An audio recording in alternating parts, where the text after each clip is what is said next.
আপনারা এখন দেখছেন সনাতন মিডিয়া প্লাস। চ্যানেলটিতে নতুন হলে এখনই সাবস্ক্রাইব। নবীর চরণের দাস হয়ে যেন থাকতে পারি, আর কোনো বাসনা নেই। যেন সত্যটাকে বলতে ভয় না পাই। হয়তো অনেকে ভয় পাবে যে যদি আমি এই কমিটির লোককে এত বড় কড়া কথা বলি, আগামীতে যদি আমার না আনে, তো যতদিন এই মাসিমনগরে না আসছি ততদিন আমার পেটের ভাত মহাপ্রভু জোগাড় করেনি, করছে কিনা? তো যদি করে থাকে এরকম মাসিমনগর 50টাও যদি চলে যায়, তবু প্রভু আমাকে যখন সৃষ্টি করেছে প্রভু আমাকে অন্ন জোগাড় করে দেবে। এই জন্য মিথ্যা এবং তেল মারা কথা গোপীনাথ বলবে না। তেল মারবার আসিনি, সত্য যেটা সেটাকে প্রকাশ করতে হবে, এটাই ধর্ম। যে সত্যকে বলতে পারবে না সে কোনোদিন তেল মারা কথা যারা বলে ওরা কোনোদিন সঠিক সনাতন ধর্ম প্রতিপালন করে না। ওদের মধ্যে ভেজাল আছে। কি ভেজাল? ভালো জিনিস কোনোদিন গ্রামে গিয়ে বিক্রি করতে হয় না, ওটা ওই কাস্টমার দোকান খোঁজে যে অমুক দোকানে টানবো। আর যেটা 2 নাম্বার মাল ওইটা গ্রামে গ্রামে নিতে হয়, দিদি নেন, দাদা নেন। কথাটা বুঝেন নেই? সনাতন ধর্ম 2 নাম্বার মাল না, এজন্য অ্যাডভার্টাইজ দেওয়া লাগবে না। সনাতন ধর্মের কথা হচ্ছে সঠিক সত্য, যে 1 নাম্বার খাঁটি মাল। যেমন সুরেশ সর্ষের তেল, সিদ্ধ আলু সিদ্ধিতেও খাইতে পারবেন, তরকারি রান্না করলেও ভালো লাগবে। সনাতন ধর্মের কথা হচ্ছে খাঁটি চিরন্তন সত্য, যে যেটা গ্রহণ করবে সনাতন ধর্মের কথা তারই মঙ্গল হবে। সে সনাতন ধর্মেরই হোক অন্য ধর্মেরই হোক, সনাতন ধর্মের কথাটাকে একবার হৃদয়ে ধারণ করে প্রতিপালন করলেই তার জীবন উন্নত হয়ে যাবে। বলো না গো, রাধে রাধে। হবে কি না? হবে তো? তা প্রশ্ন 3 কান করছে দান, এর দেব সমাধান একটু পরে পরে আসি, একটু পরে। তা প্রথম প্রশ্ন করছে দান দুর্গা পূজা কালী পূজায়, মানে এই দেশে এবার মদের অপর নাম বলে কারণ ব্যবহার প্রসঙ্গে আমরা জানতে চাই। বাবা আমার এই বললেন না, আমার এখন বলতে বলতে মুখ ব্যথা হয়ে গেছে। এই নিয়ে ঝগড়া আর কত করব বলেন তো? কত করব? এ দোষ তো আপনাদের। আপনারা এখন সব হয়েছে, শিক্ষিত হয়েছেন, জ্ঞানী হয়েছেন, শাস্ত্র অধ্যয়ন করবেন না, আমরা যা বলবো তাই আপনারা মানবেন। তাহলে এটা আপনাদের দোষ না? দোষ কি না? আপনার ছেলে, আপনি লেখাপড়া জানতেন, আপনার ছেলে বিএ পাস করেছে, আপনার ছেলেকে 50,000 টাকা দামের মোবাইল কিনে দিয়েছেন, কিন্তু আপনি কত বড় গরু আপনি একখানা শাস্ত্র কিনে দিতে পারেন নাই। তা আপনি কি সনাতন ধর্মের মধ্যে গরুর চেয়ে নিকৃষ্ট না? যে বাবা তার সন্তানকে ধর্ম শিক্ষার জন্য এখানে শাস্ত্র কিনে দিতে পারে না, এখানে শ্রীমদ ভগবত গীতা কিনে দিতে পারে না, অথচ 1 লক্ষ টাকাতে একটা মোবাইল কিনে দিতে পারে, ওটা কি গরুর মধ্যে পড়ে না? কষ্ট পাচ্ছেন নাকি? আর পাইলেও কালকে নয় 2 দিন গাইলেবেন, তারপর আর গাইলে দিতে পারবেন না। ওই গাইলের ভয় আমি করি না। তাহলে এখন বুঝুন যে কতটা আমরা বর্বরতায় আছি, যে এখনো শাস্ত্র অধ্যয়ন যদি করতে জানতাম, শাস্ত্রটাকে যদি সঠিকভাবে নিরূপণ করতে পারতাম, শ্রীমদ্ ভগবত গীতাকে যদি হৃদয়ে ধারণ করতে পারতাম, তাহলে আজকে এই বর্বরতা থাকতো না এবং এই কারণ লেখার সাহস পেত না। তাহলে মূলে করছি ভুল। কোনো পূজায় কোনো মদ লাগে না, কোনো নিশাদ্রব্য পূজায় লাগে না। এই কয়েকদিন আগেও আপনাদের এখানে যে আলোচনা করে গেছি, এই একই প্রশ্ন করে। ইউটিউবে এখন সবাই শুনতে শুনতে ঝালাফালা হয়ে গেছে, খালি বলে যে উনি ওই ছাড়া কি আর কিছু জানে না। কিন্তু আপনারা যে প্রশ্ন করেন, উত্তর তো দিবার গেলে ওই একটাই আসে, একটা আসে না। যেমন আমাকে একজন ভদ্রলোক প্রশ্ন করছে, এই একজন অহিন্দু প্রশ্ন করছে, আপনাদের যে কীর্তনে খালি হরে কৃষ্ণ কৃষ্ণ কৃষ্ণ হরে হরে, হরে রাম রাম রাম হরে হরে, ওই একটা ছাড়া আর কিছু বলা যায় না, খালি একটাই বলো। তো আমি বলছি, কাকা একটু দাঁড়ান, বলে কি আপনার আব্বার নাম যেন কি? তো বলছে, তা আবার 5 মিনিট পরে জিজ্ঞাসা করছি, কাকা আপনার আব্বার নাম যেন কি? আবার বলছে ওই একটাই বলছে। আবার জিজ্ঞাসা করছি 15 মিনিট পরে, কাকা আপনার আব্বার নাম যেন কি? একটাই বলছে। আমি বলছি, এই কাকা কি আপনি একটু পাল্টাই পুল্টাই বলতে পারেন না? যে কয়বার জিজ্ঞাসা করছি একটাই তো বললেন। তাই যে হিন্দুরা যে 1 নাম করে, এটা হলো জগৎ পিতার নাম।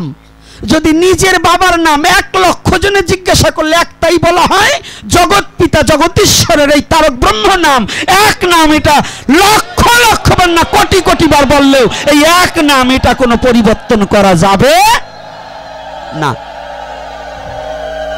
কি কষ্ট পাচ্ছেন নাকি? কায়দা আছে, কায়দা আছে, কায়দা আছে না? কি কায়দা আছে কি না? এই এক নাম এক নামই, এটা হচ্ছে জগদীশ্বর জগৎ পিতার নাম, এটাকে পরিবর্তন করা যাবে না। তো এইখানে দুর্গা পূজা এবং কালী পূজায় মদ লেখা, যদি সাত্ত্বিকভাবে পূজা করেন তাহলে তার কোনো মদ নাই। পূজা আমাদের কয় প্রকার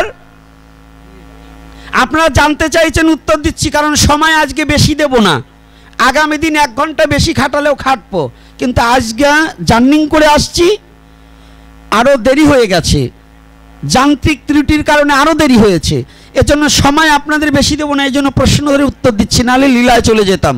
আগামী দিন মনে রাখবেন, যেখান থেকে বন্ধ করলাম লীলায়, ওখান থেকে আবার আগামী দিন শুরু করব নাকি? তবু প্রশ্নের অ্যান্সারগুলো একটু দিতে তালে থাকি। এগুলো দিলে কি হবে, এটা ভাগবত প্রসঙ্গ নয়, তথাপিও দিচ্ছি কেন, আমি কিন্তু ভাগবত পাঠক নয়, আমার হচ্ছে সমাজ এবং ধর্মকে, সমাজকে কুসংস্কার মুক্ত করতে হবে। এজন্য যদি আমি পারবো না, যদি এটাকে কি বাবা, যদি এভাবে যদি আমি শুরু করি, আরো 5 জন সাহস পাবে, পাবে না? এভাবে আস্তে আস্তে একদিন কলুষ মুক্ত হয়ে যাবে। আর যদি শুরু না করা হয় তাহলে শেষ হবে?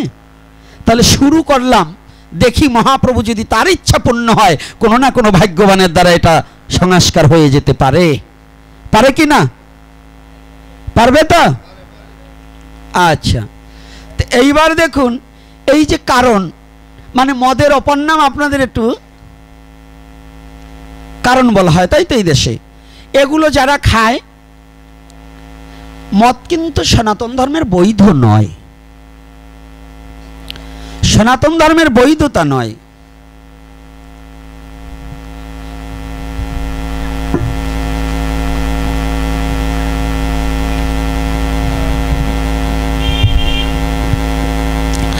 জয় শ্রী রাধে।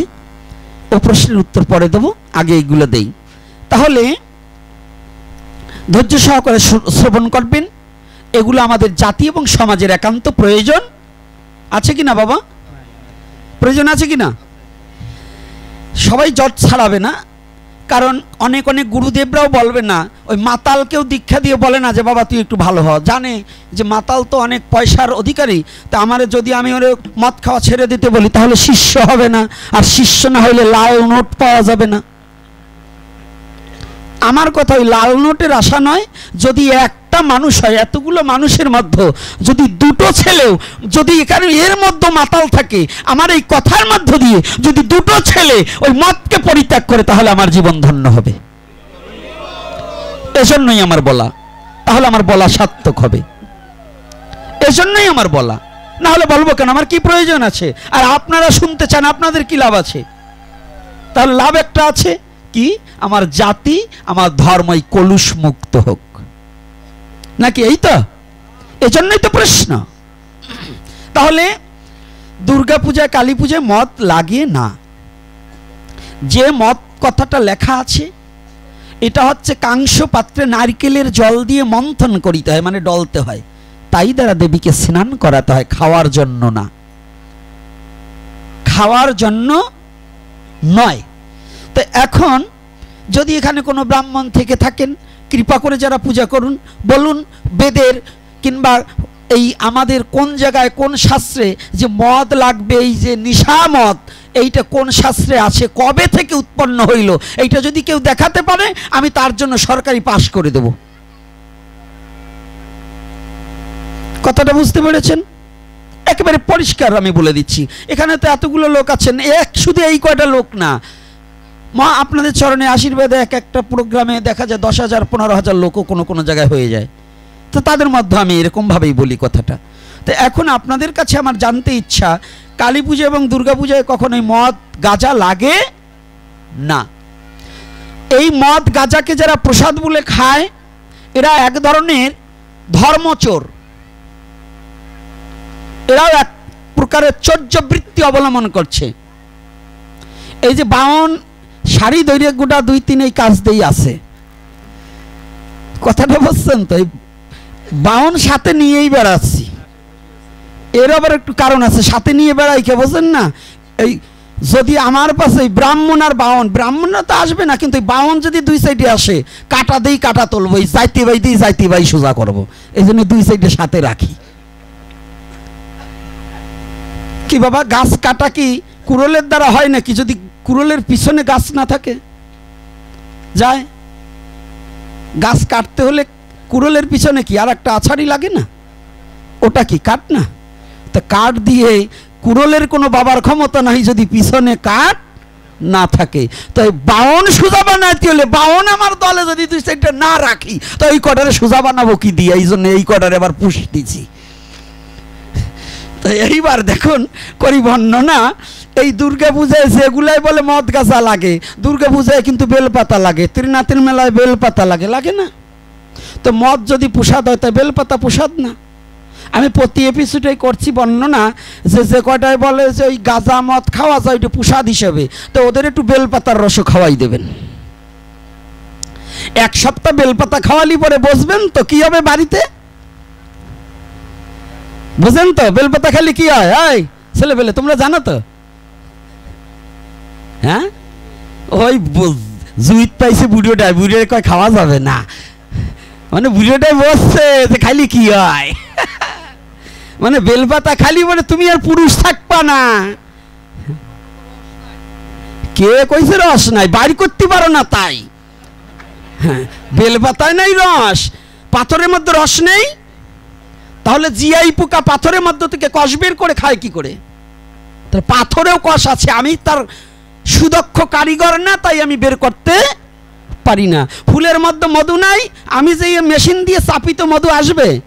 আসবে না। কে পারবে? মৌমাছি। তা আপনি বলছেন বেলপাতায় রস নাই, এ পাইছেন কোন জায়গায়? আছে, কিন্তু আপনার আমার বাইর করার কায়দা নিয়ে একটু বতি হইলি পড়ে। আর যদি কচি থাকে, কি আছে না? সাধু বাবা, কচি বেলপাতায় রস আছে কি না? তাই আমার মতো এরকম বুড়ির কাছে রস আছে না? কে চুলদারি যে কটা পাইকি গেছে, এমন আর 16 বছরে মাইয়ে বিয়ে করতে চাইলে ছাতাও বসবে না নে। আর যদি 22 বছরের ছেলে বিয়ে করতে চায়, তাই ওরা নাইসি নাইসি বিয়ে বসবে না। তো বেলপাতা যদি বুড়ো হয়ে যায়, ওতে রস খুঁজে পাওয়ায় কষ্ট, কিন্তু যদি কচি থাকে পাওয়া যায়। তো যারা ওই যে গাঁজাকে এবং মদকে প্রসাদ বলিয়ে খায়, অগই কচি কচি বেলপাতায় 1 মাস খাওয়াই দেবেন হরিবল কইয়ে, কারণ ওটাও তো প্রসাদ। তা বসবেন বাড়িওয়ালা দৌড়ই পালাবে, ওর কপালে খুব কষ্ট আছে। যাক, আর করবো না রসিকতা, কারণ এ কথা বললাম কেন জানেন? এ কথা বলার উদ্দেশ্য জানে ওইগুলাই আর না খায়, ধর্মের নামে যেন অধর্ম প্রচার না করে। ভণ্ডামি করা যাবে না, চরণ ধরে করি মানা। কেউ ধর্ম দিয়ে ব্যবসা করবেন না, ব্যবসার জায়গায় ধর্ম রাখিবেন। ব্যবসার জায়গায় ধর্ম রাখা যাবে, কিন্তু ধর্ম দিয়ে ব্যবসা করা যাবে না। আপনি ব্যবসা করেন, ওখানে ধর্মটা ঠিক রাখবেন। দুধে জল মনে খল, ওজনে কম, তার বিচার করবে জম।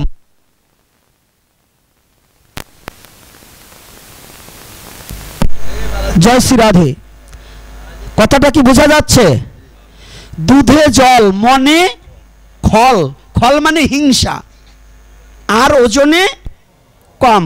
আচ্ছা বলুন তো, গাভী থেকে দুগ্ধ কি কোনো জল মিশ্রিত আসে নাকি সাধু বাবা? তাহলে এই দুধটা যে অস্বাদ হচ্ছে কার কারণে? আমার কারণে। দুগ্ধ হচ্ছে সনাতন ধর্মের একটা পিওর খাঁটি বস্তু, যা ভগবান প্রিয় পছন্দ করতেন নাকি? সেই দুগ্ধে যারা দুধ মধু ঘি এহাতে যারা ভেজাল মিশিয়ে বিক্রি করে, তাহাদের নরকে যেতে হবে হবে হবে। এটা ভালো করে জেনে রাখবেন। দুধ মধু ঘি, আর ওজনে যারা কম দেবে, যারা এই জন্মে ওজনে কম দেবে, পরবর্তী জন্মে যাকে আপনি ওজনে কম দিয়েছেন, আপনার গায়ের মাংস দিয়ে তার যে দ্রব্য মূল্য, যে আপনি কম দিছিলেন দ্রব্য, আপনার গায়ের যমরাজ নিজে মাংস কেটে কেটে ওই কমতিটুক পুড়িয়ে দেবে। তাহলে 100 জনকে যদি আপনি কম দিয়ে থাকেন, এই 100 জনকে যমরাজ আপনার গায়ের মাংস কেটে কেটে দেবে। তাহলে বুঝুন তাজা ব্যক্তির গায়ের মাংস কাটতে গেলে কেমন যন্ত্রণা। রাধে রাধে। সনাতন ধর্ম এত কাঁচা ধর্ম নয়, একটু ভালো করে বুঝতে হবে। দেখুন জীবিত কেমন। আজকে আমার এক পণ্ডিত প্রশ্ন করেছে, ভাবছে যে আমি শুনি নাই, বলছে মরার পরে আবার কোনো বিচার টিচার হবে নাকি? সে তো মরে যাবে, তার আবার দেহ আছে নাকি? কি পণ্ডিতেরা হয়েছে, এইটুক কমন সেন্স নাই যে একটা গাড়ি, যে গাড়িতে তুমি আসলা ওই গাড়ির দেহ আর ড্রাইভারের দেহ যে এক নাইটে, বোঝো নাই?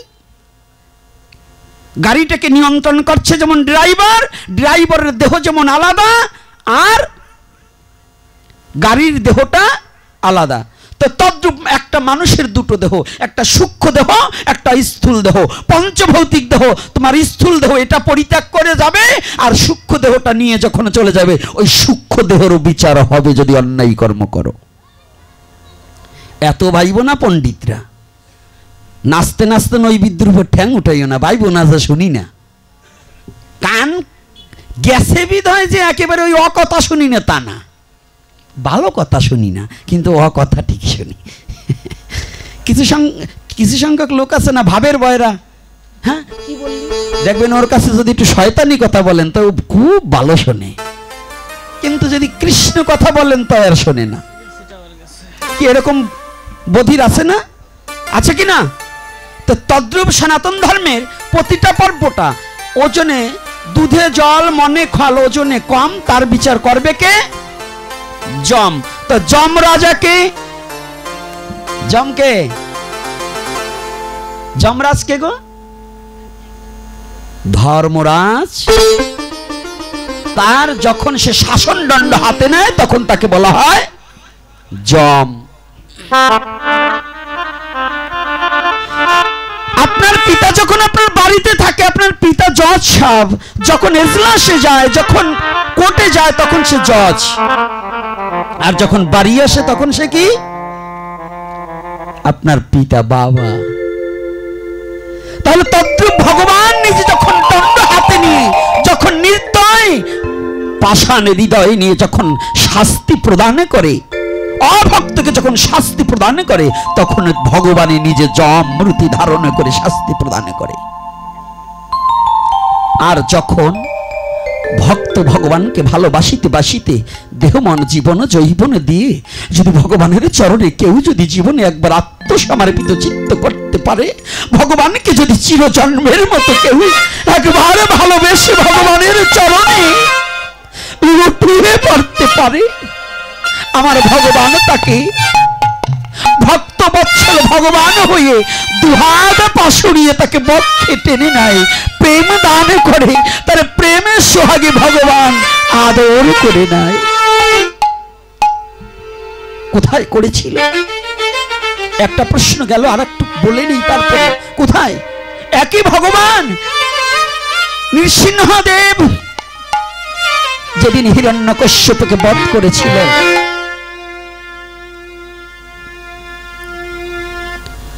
হিরণ্যকশ্যপকে যখন বধ করেছিল, সেখানে হিরণ্যকশ্যপ ছিল, আবার পরম ভক্ত প্রহ্লাদ ছিল। হিরণ্যকশ্যপকে আমার ভগবান নৃসিংহদেব নিজ হস্তে বুকখানা চিহ্ন বিচ্ছিন্ন করে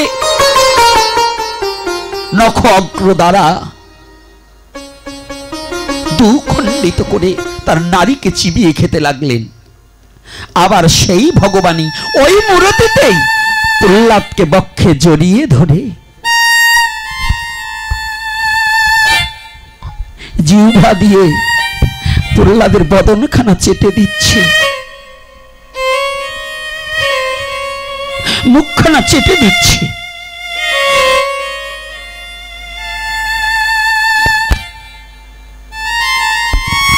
প্রহ্লাদ বললেন, প্রভু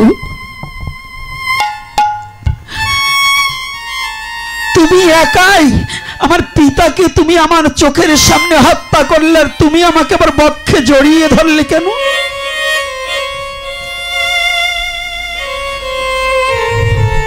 প্রহ্লাদ প্রহ্লাদ,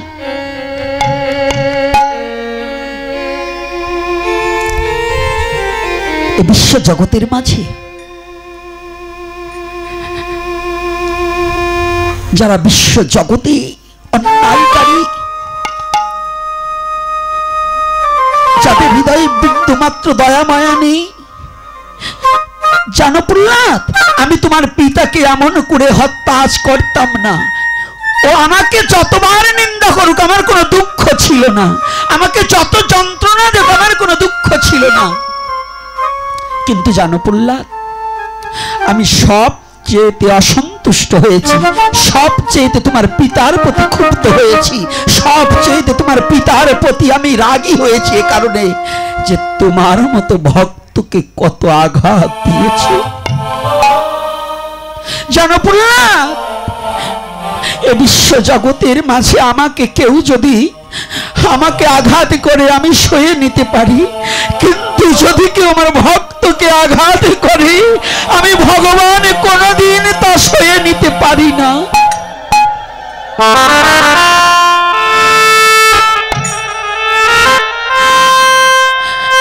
আমার ভক্তকে যদি কেউ আঘাত করি,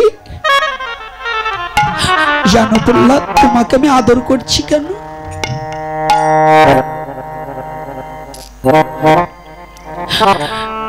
তোমার বদনে আমি চেটে দিচ্ছি কেন জানো প্রহ্লাদ? যে বদনে তুমি মধুমাখা হরি নাম করেছো,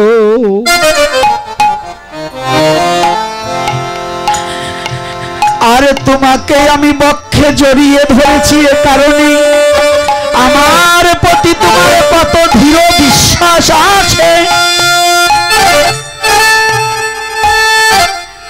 যার আমার প্রতি বিশ্বাস থাকে তার কোনদিন বিনাশ হয় না।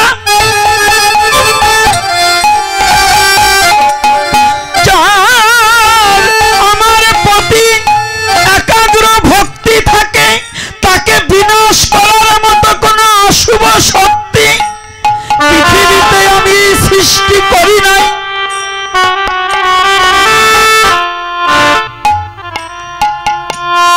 জানো প্রহ্লাদ, তোমার পিতা তোমাকে অগ্নির মধ্যে ফেলে দিয়েছিল, কি বলছে? আমি জানি প্রভু, তুমি আমাকে রক্ষা করেছো, তুমি ছাড়া বিশ্ব জগতে আমাকে কেউ। দৃঢ় প্রতিজ্ঞাবদ্ধ, দৃঢ় বিশ্বাস দণ্ড আমাদের হৃদয়ে ধারণ করতে হবে। বিশ্বাস বিশ্বাস বিশ্বাস, আপনার প্রতি বিশ্বাস, আপনার প্রতি বিশ্বাস না আসিলে ঈশ্বরের প্রতি কোনোদিন বিশ্বাস আসে না।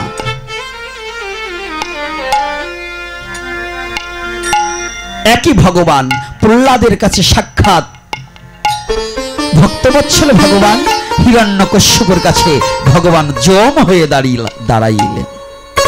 কি যম হয়ে দাঁড়ায়নি? ভগবান কি দুজন না একজন?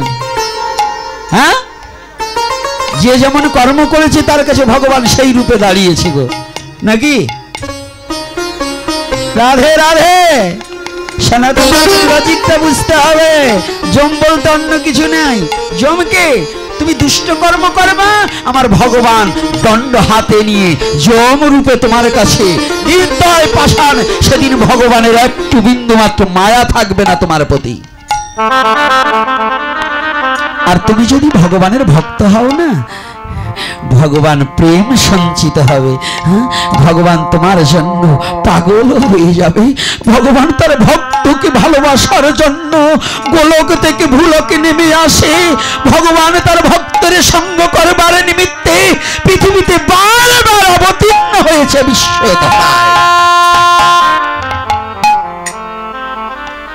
ভুলে গেছো সে কথা?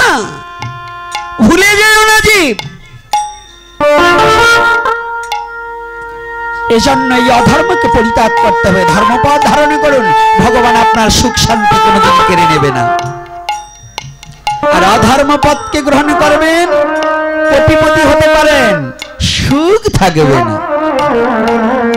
কোটিপতি হলে সুখী হওয়া যায় না। যায় বাবা?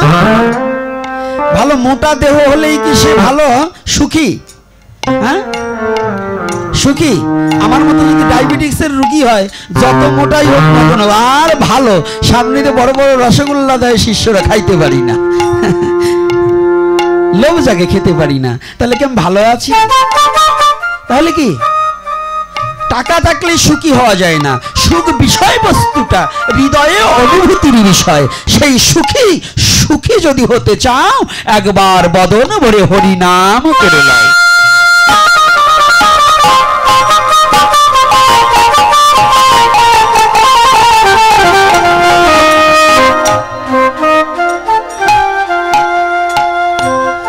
শ্রাদ্ধ বাসরে মৎস্য ব্যবহার প্রসঙ্গে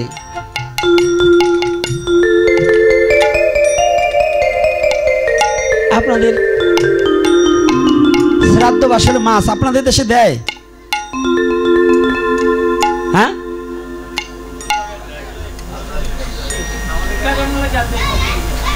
আচ্ছা আমার কথাটা কি শুনুন, দেয় কি না বলবেন?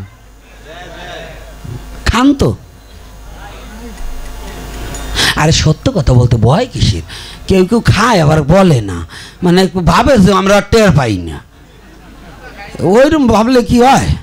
তো একটু দেখুন, বলছে শ্রাদ্ধে মৎস্য, আপনি বাড়িতে খান, আপনাকে খেতে কেউ নিষেধ করবে না, কারণ অধিকার আমার নেই, অধিকার আমার নেই। তবে আছে, ধর্মের নামে ভণ্ডামি করলে আপনাকে শাসন করার অধিকার সাধুদের আছে। তাহলে কি আপনাদের এখানে 1 মাস পালন করেন, আর 15 দিন পালন করেন, আর 13 দিন পালন করেন, আর 11 দিন পালন করেন? যাদের গোষ্ঠী জ্ঞাতি মারা যায় এই কয়দিনে কি তার ছেলে পেলে কিংবা ওই বংশের কেউ মাছ খায়? হ্যাঁ, আচ্ছা এটা তো সাধারণ কমন সেন্স। যদি এই কয়দিনে আপনি মাছ না খান, তাহলে তার আত্মার উদ্দেশ্যে যেদিন ভগবান বিষ্ণুর চরণে পিণ্ডদান করবেন, ভগবান বিষ্ণুর চরণে পিণ্ড কোনো খারাপ জিনিস নয়, তো এই পিণ্ডদান করার দিন আপনার কি মৎস্য দেওয়া বৈধ কি না অবৈধ? এটা আপনাদের বিবেকের কাছে প্রশ্ন করুন। 1 টুকরা মাছের জন্য আপনারা অধর্ম প্রতিপালন করছেন, এটা কোনো শাস্ত্রীয় সিদ্ধান্ত নেই, মাছ দিতে হবে। আরও শ্রাদ্ধে মৎস্য পরিত্যাগ, এটা মহাপ্রভুর নির্দেশ। মাংস মৎস্য পরিত্যাগ, 5টা কর্ম। পলৌ, পলৌ মানে কি? পল মানে কি? মাংস। মৎস্য কি মাংসের মধ্যে না? মাছের দেহটাও আপনি খাচ্ছেন, মুরগির দেহটাও খাচ্ছেন, তো মুরগির দেহ প্রাণ ছিল, মাছের দেহ প্রাণ ছিল নাকি? তাহলে আপনি শ্রাদ্ধে যদি মৎস্য দিতে পারেন, তাহলে পাঠা খাসি শুয়োর দিলেও দোষ নাই, কারণ মৎস্য জীব, মাছও জীব। আপনি অন্যদিন খান, অন্তত দোহাই ধর্মের, ধর্ম প্রতিপালন করতে চেষ্টা করুন, শ্রাদ্ধে মৎস্যটাকে পরিত্যাগ করুন, শ্রাদ্ধে মৎস্যটাকে পরিত্যাগ করুন। মহাপ্রভু নিজে নিষেধ করেছে। আর ভগবানের কথা যারা মানতে রাজি না, তাদের আপনি কি বলবেন? আমি এমনি বাজে বকাবকি করি, বকাবকি করতে ইচ্ছা নেই, বকাবকি করতে ইচ্ছা নেই, তথাপিও কথাটা বলছি। এগুলো কি জানেন, আমাদের পূর্বে ছিল, বলবে এতকাল ধরে আমরা করে আসছি, আজকে আমরা নতুন কথা শুনছি। এই সাধু বাবারা সামনে বসে আপনারা যদি এইভাবে কথা বলেন হবে না। যদি কোনো কথা থাকে হয়তো আগামী দিন বলবেন, আনলে লিখে দেবেন, কিন্তু আপনারা কথা বললেন, চোখটা তো আপনাদের দিকে আমার। আপনাদের যে কথাটা বলবেন যে পূর্বপুরুষের বলে আসছে, আর গোপীনাথ এসে নতুন কথা বলছে। পূর্বপুরুষে অনেক কিছু ছিল না। এই রাস্তাঘাট কি এরকম ছিল নাকি মাসিমনগরে? আর ছিল। এখন পাকা রাস্তায় হাঁটতেছেন কেন? এই মাসিমনগরে শাহপাড়া কয়টা বিল্ডিং ছিল, এখন তো সুন্দর সুন্দর বিল্ডিং হয়েছে। তাই পূর্বপুরুষের কথা যদি ধরেন যে বাবা যা করছে আমরা তাই করতেছি, তো বাবার তো সোনের ঘর ছিল, আপনার কেন বিল্ডিং? বিল্ডিংয়ে শোয়া বন্ধ করেন, সোনের ঘরে শোবেন। কারণ শাস্ত্র আগে জানতে হবে। তৎকালীন সময় আমাদের অনেকেই শাস্ত্র জানতাম না, আমাদের যে ভূগোল পড়ানো হতো সেই ভূগোল পড়তাম, তাই না বাবা? একজন মন কল্পিত বলতো, সেইটাই মানতাম। কিন্তু এই মন কল্পিত ধর্ম প্রতিপালন করা যাবে না। আপনি খান, আপনাকে খেতে আমি নিষেধ করব না, কিন্তু ধর্ম উপলক্ষ করে, হ্যাঁ শ্রাদ্ধের লেখা আছে আমিষ দ্বারা শ্রাদ্ধ কার্য করিবে, আমিষ দ্বারা শ্রাদ্ধ কার্য করিবে। আমিষ কিন্তু প্রোটিন, আমিষ কিন্তু মৎস্য নয়। তো মৎস্য প্রোটিন মানে কি? যারা সায়েন্স লেখাপড়া করেছেন আসুন আমি দেখিয়ে দিচ্ছি। অথর্ববেদে স্পষ্টভাবে কাঁচকলার মধ্যে আমিষ প্রোটিন বেশি, এজন্য ভূর্য দানের সময় কাঁচকলা দিতে হয়। লাগে কি না? ভূর্য দানে কাঁচকলা লাগে কি না? তাই কাঁচকলার কথা লেখা হচ্ছে, কিন্তু এখন ওই কাঁচকলা খাবেন কি দিয়ে? খাইতে একটু কষ্ট হবে তো, সিদ্ধ ভাত, এই জন্য আবার একটু মাছ যোগ করছে, কয় মাছ দিতেই হবে, এই খাওয়ার জিভ্যে কাটি দিতে হয়। ধর্মের নামে হারামজাদাগিরি চলবে না। সঠিক ধর্ম প্রতিপালন করুন। আপনি খান, আপনাকে খেতে নিষেধ করছে কে? কিন্তু প্রেতের শ্রাদ্ধ, মৎস্য যখন আপনি মাছ মাংস মৎস্য যখন পরিত্যাগ করবেন, প্রেতের শ্রাদ্ধ হবে। আর প্রেতের শ্রাদ্ধ যাহা হয়, ওই প্রেতের শ্রাদ্ধ যে বাড়িতে হয়, ওই উদ্দেশ্যে যদি অন্ন ভোজন করা হয়, প্রতি যত গ্রাস অন্ন গ্রহণ করবে তত রাশি মলমূত্র সহিত পাপ ভক্ষণ করা হইবে।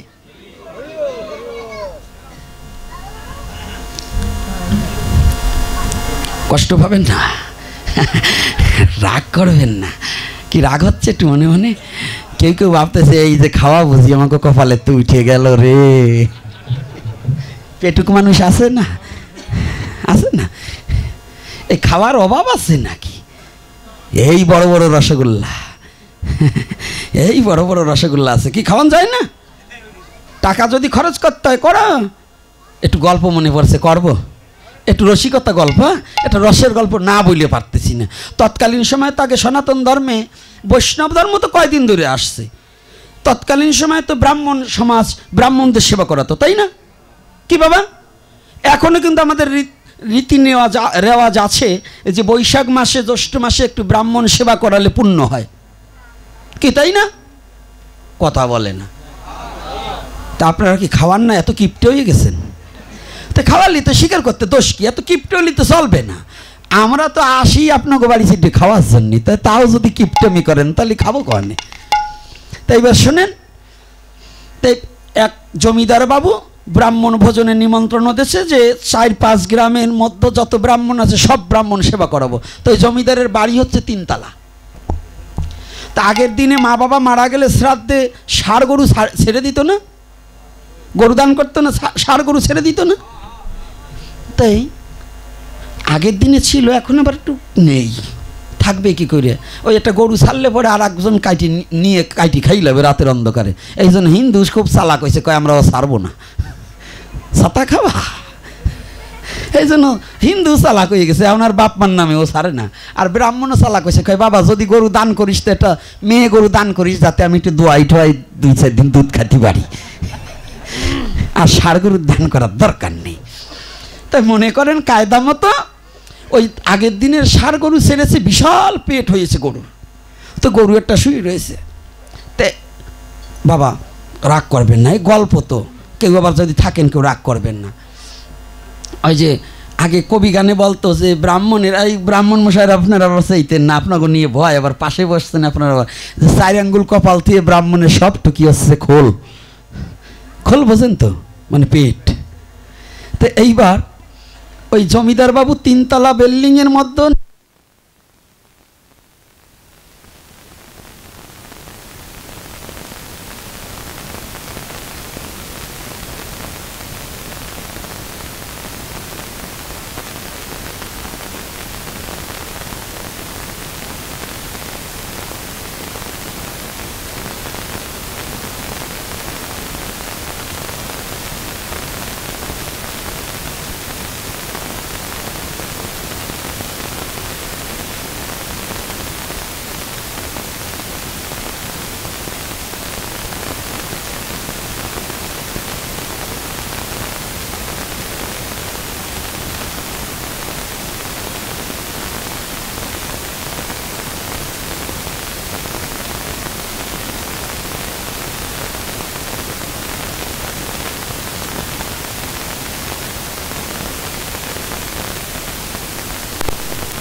জয় শ্রী রাধে, রাম রাম হরে হরে, জয় নিতাই হরে কৃষ্ণ রাধে। কৃষ্ণ হরে হরে, হরে রাম রাম রাম হরে হরে। এইবার তিনতলা বাড়ি তো, তো সব ব্রাহ্মণরা আগে চলে গেছে, তো এক ব্রাহ্মণ পিছিয়ে পড়ে গেছে।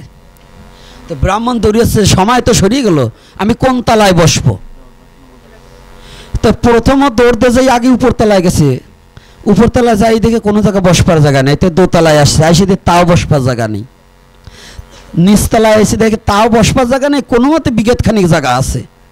তো মনে মনে চিন্তা করছে, পয়লা বৈঠকে যা পাই, মানে প্রথমবারে যা পাওয়া যায় দ্বিতীয়বার তা তো আর পাওয়া যাবে না। তো বসছে পাকা খাওয়া, আগে কিন্তু পাকা খাওয়াতো, তাই না বাবা? এই এখন যেটা বল, আগে কিন্তু পাকা খাওয়াতো, বড় বড় রসগোল্লা খাওয়াতো, লুচি খাওয়াতো, তাই তো? তো এইবার কায়দা করে বুঝবেন, একটু রসের গল্প। তো এইবার যখন ওই নিচতলায় এসে ওই যতটুকু জায়গা আছে ওর মধ্যে বসে পড়ছে, জমিদার বাবু খাবার দিচ্ছে, খেতে খেতে খেতে খেতে ইচ্ছা মতো খেয়েছে। এইবার জমিদার বাবু করেছে ঘোষণা, এই মা কথা হবে না। জমিদার বাবু করছে ঘোষণা যে এত খাওয়ার পরে এইবার যে দক্ষিণা তো ইচ্ছা মতো দেশে, তো এইবার যে একটা রসগোল্লা খেতে পারবে তাকে 5 টাকা দেবো।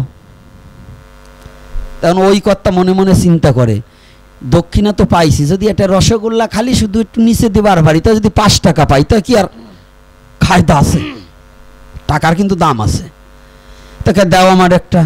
তো দেশে ওটা খাইছে জমিদার বাবু। এইবার অ্যানাউন্স করছে যে এর পরে যদি আর একটা রসগোল্লা কেউ খেতে পারে তাকে 10 টাকা দেবো। চিন্তা করে, এটা খাইয়ে পেয়েছি 5 টাকা, আর এইবার আরটা খেলে 10 টাকা, চিন্তা করা যায়? তো খাইছে ওটাও। এইবার জমিদার বাবু করছে ঘোষণা, এরপরে যদি আর একটা রসগোল্লা কেউ খেতে পারে একটা খেলে 30 টাকা দেবো।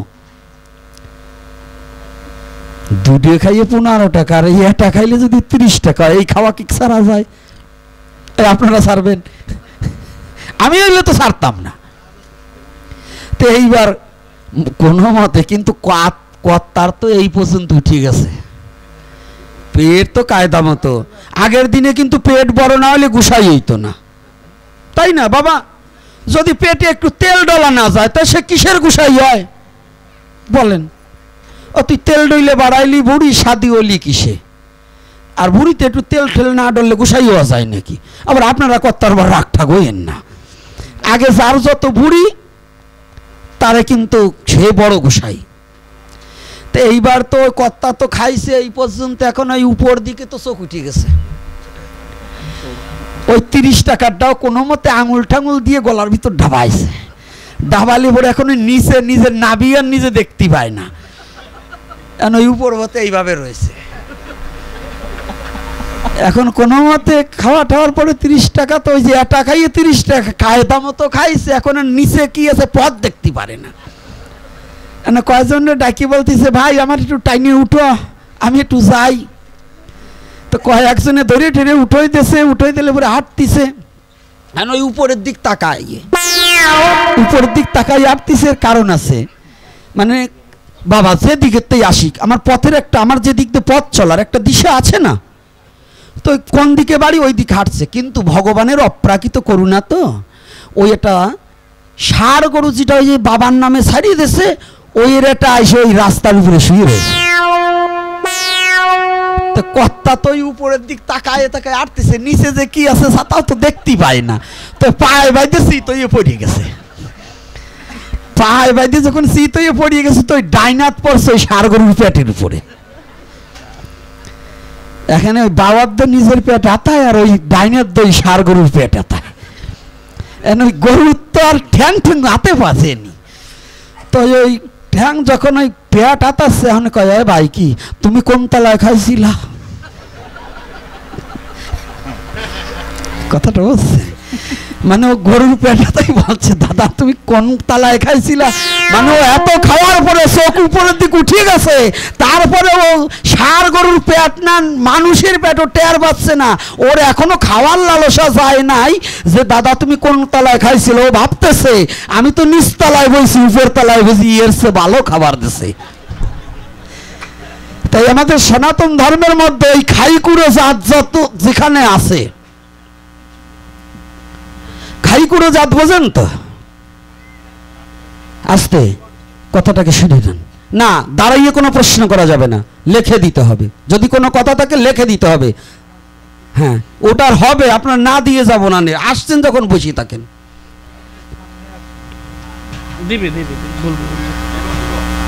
এইটা তা আমি যখন পেয়েছি উত্তর হবে, কিন্তু এত ব্যস্ত হলে পাবেন না। আপনি পরে দেন, পরে পাবেন, আগের কয়টাকে দিয়ে নয়, কারণ নাইলে ওই যে ওই উপরতলা নিচতলা হয়ে যাবে না।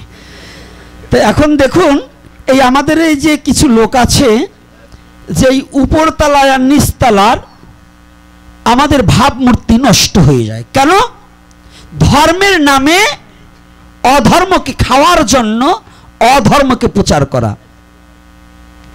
কি বাবা? আপনাকে দাঁড়িয়ে প্রশ্ন করে না, আপনাকে লিখে দিতে হবে।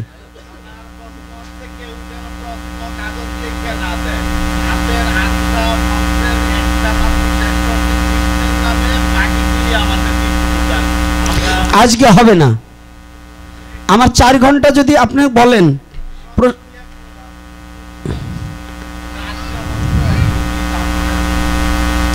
8টার একটাই যতটুকু বলছি, এই একটার মধ্যে আমরা প্রতিপালন করতে পারলেই হয়।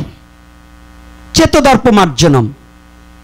আস্তে এই একটা কথার অতটুকু না, 8টা শ্লোকের একটা শ্লোকের প্রথম কথাটা চেতদর্প, চিত্তটাকে পরিষ্কার করার এই ভাব অর্থ যদি আমরা বুঝে নিতে পারি, তাহলে জীবনে আর কিচ্ছু প্রয়োজন হবে না। একটা এ কথা কেন বলা হয়? মহাপ্রভু কি কি নির্দেশ দিয়েছে, এই তার মধ্যে এই 8টার মধ্যে এটা ওই একটার মধ্যে রয়েছে। এই যে মৎস্য শ্রাদ্ধ, মৎস্য দেওয়া যাবে না, এটা মহাপ্রভুর নির্দেশ। যারা শাস্ত্রজ্ঞ আছেন, কি এটা কি মহাপ্রভুর নির্দেশ কিনা বলুন? আগে বুঝতে হবে।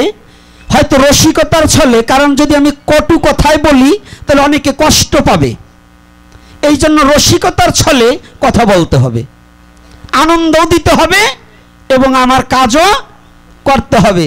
ছেলে ঔষধ খেতে চায় না, মা কি করে, বাটিতে দুধ নিজের স্তন থেকে টিপে দিয়ে বাটির মধ্যে দুধ দিচ্ছে, ওইটার মধ্যে একটা ট্যাবলেট ছেড়ে দিয়ে বলছে খোকা দেখ দুধ দিচ্ছি, খা বাবা খা দুধ। মা দিচ্ছে কি? ঔষধ। ছেলে দেখলো কি? দুধ। ছেলে যখন খেলো